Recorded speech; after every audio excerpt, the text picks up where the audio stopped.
Ya Allah, rezekiku seret. Begitulah kita mencurahkan isi hati kita kadangkali ketika kita merasakan bahwa usaha yang telah kita lakukan itu tidak berbanding lurus dengan hasil yang kita dapatkan. Sehingga kita merasa rezeki kita seret.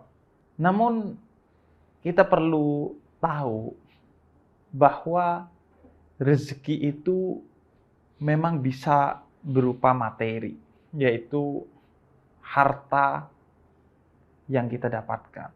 Sehingga tidak benar kalau orang mengidentikan banyaknya harta itu dengan hal-hal yang sifatnya negatif.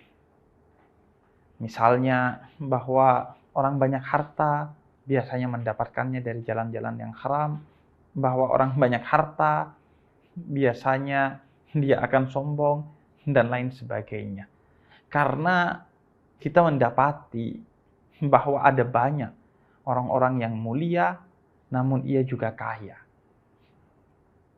Misalnya Nabi Sulaiman adalah manusia terkaya di muka bumi ini. Yang lain pula sahabat Abdurrahman bin Auf, beliau kaya.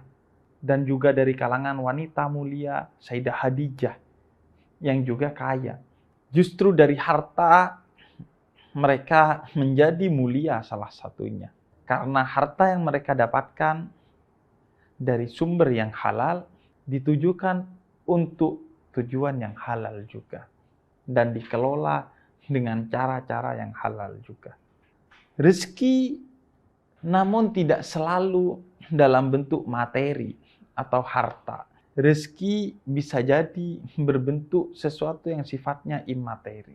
Contohnya, kata Nabi, rezeki teragung itu justru yang bersifat imateri, yaitu iman dan Islam. Itu adalah rezeki yang terbesar yang dimiliki oleh kita.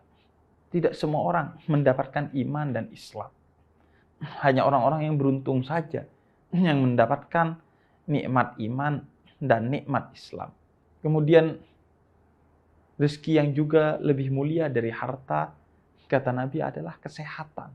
Karena memang dengan kesehatan, meskipun harta kita tak banyak, namun hidup kita bahagia. Namun tanpa kesehatan, meskipun kita banyak harta, kita tidak akan bahagia.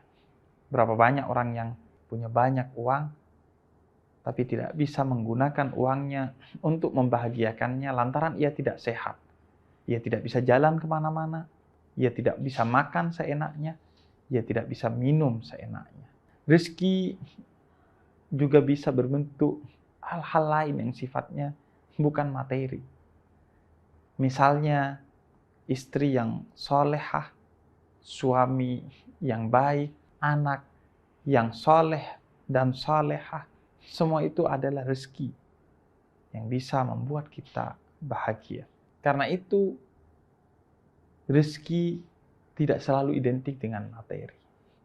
Bahkan bisa jadi rezeki itu dalam bentuk rasa sakit, kejatuhan, kebangkrutan, dan segala bentuk bencana. Jika memang dengan itu justru kita diingatkan oleh Allah untuk kembali ke jalannya, atau dengan itu kita justru rendah hati dan menjadi hambanya yang mulia. Karena itu para kekasih Allah, yakni para wali dan para sufi, justru khawatir kalau dalam hidupnya ia selalu diberi kenikmatan-kenikmatan yang sifatnya material dan duniawi. Karena mereka khawatir Allah tidak sedang memperhatikan mereka sehingga dibiarkan mereka hanyut dalam kenikmatan itu. Karena seringkali kita lalai kepada Allah lantaran kita mendapatkan kenikmatan. Saat gerimis, kita ingat mantan. Justru saat geluduk, baru kita ingat Allah dan beristighfar. Karena seringkali kita justru dekat kepada Allah saat kita ditimpa musibah. Karena itu musibah bisa jadi jalan rezeki kita. Karenanya mereka, para kekasih Allah itu khawatir kalau tidak ditimpa musibah dalam keadaan yang panjang. Dan mereka berdoa, ya Allah undur ila abdik. Ya Allah, lihatlah hambamu ini. Karena orang yang semakin dekat kepada Allah, justru semakin diuji oleh Allah. Jangan kira kamu dibiarkan mengklaim beriman kepadaku, sedangkan aku tidak mengujimu dengan ujian yang bertubi-tubi. Begitu kata Allah dalam Al-Quran. Karena itu musibah bisa jadi ia rezeki kita. Jika itu adalah bentuk teguran dari Allah yang menyebabkan kita insaf, dan jika itu yang menyebabkan kita semakin dekat kepada Allah. Sebagaimana musibah yang menimpa semua nabi. Di antara yang paling tersohor adalah Nabi Ayub dengan beragam musibahnya yang justru menyebabkan Nabi Ayub mendapatkan kemuliaan karena musibah justru menjadi jalannya untuk selalu dekat kepada Allah. Karena itu kata Imam Az-Zurnuji, jangan kamu anggap bahwa seretnya rezekimu itu karena sesuatu di luar dirimu.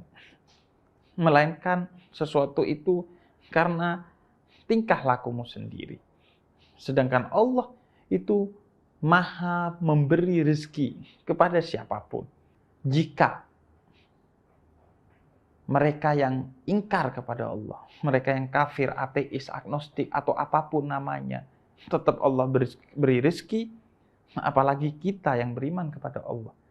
Sehingga jika ada seretnya rezeki, bisa jadi yang pertama adalah karena kegagalan kita memahami rezeki. Kita anggap rezeki itu hanya materi, sehingga limpahan kesehatan, limpahan iman, limpahan Islam, limpahan kebahagiaan, imateri yang Allah berikan kepada kita, kita tidak hitung itu sebagai rezeki.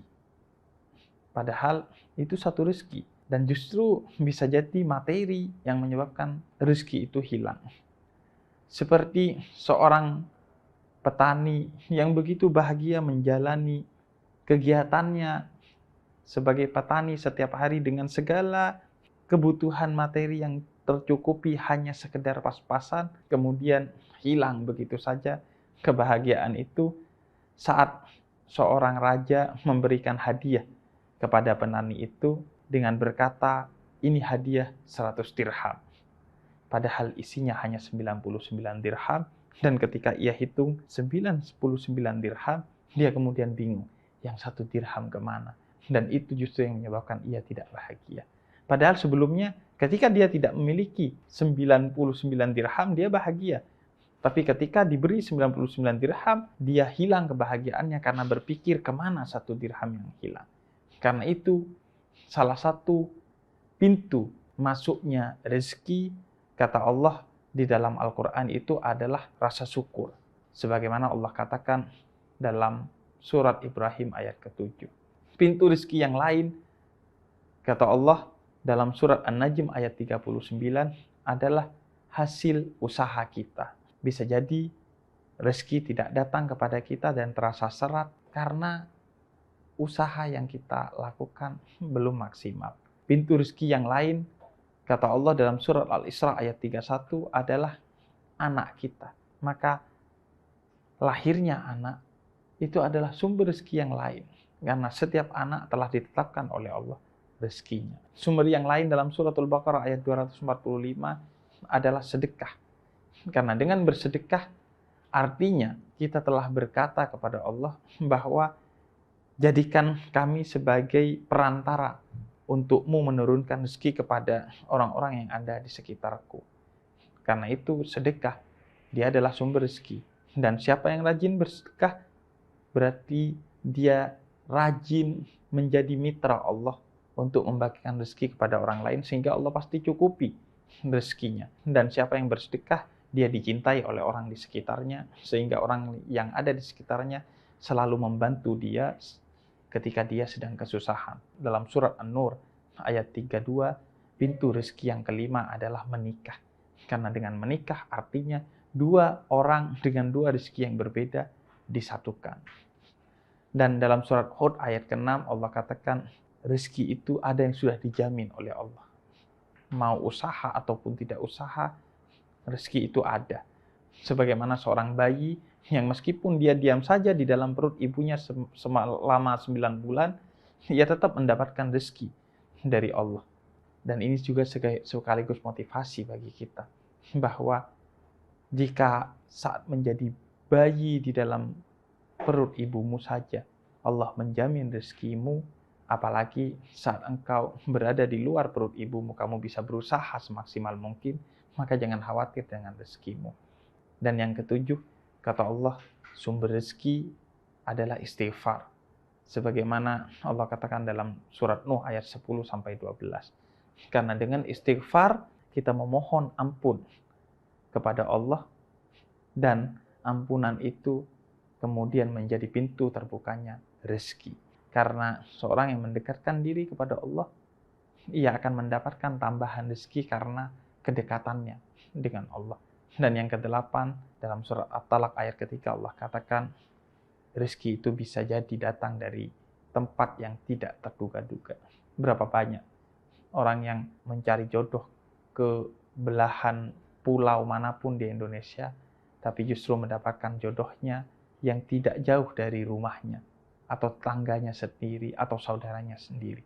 Berapa banyak orang yang mencari rezeki kemana-mana, tapi justru ia dapati kesuksesan tidak jauh dari sekitarnya.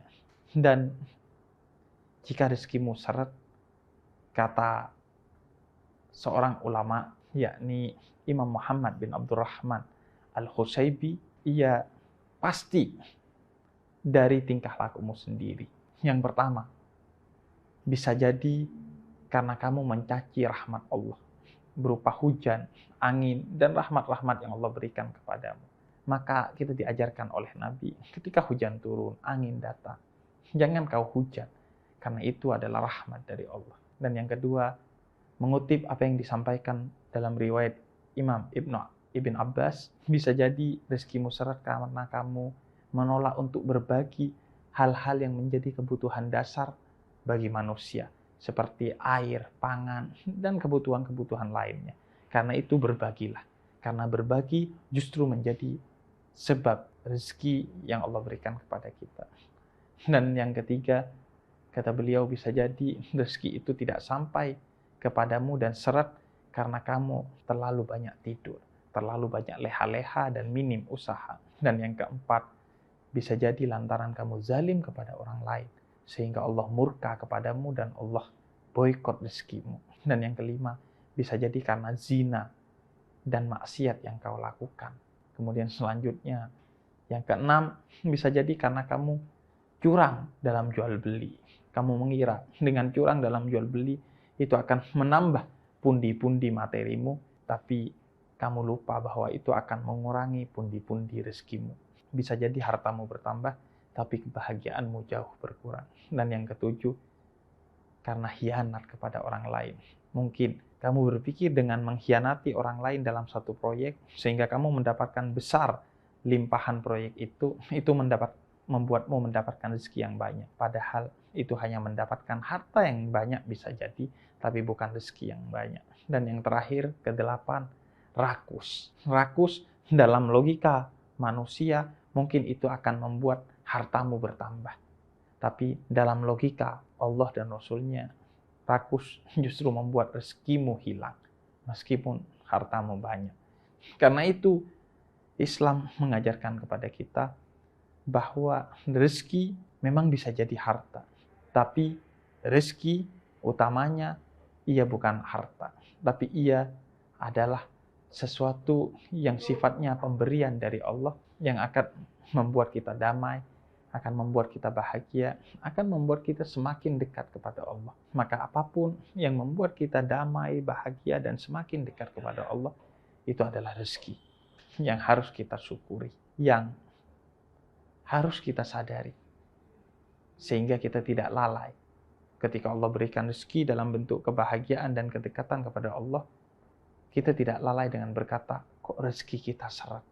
Maka jangan pernah sama dengankan rezeki dengan harta, agar kita tidak lalai kepada Allah, yang justru itu menjadi penyebab seretnya rezeki.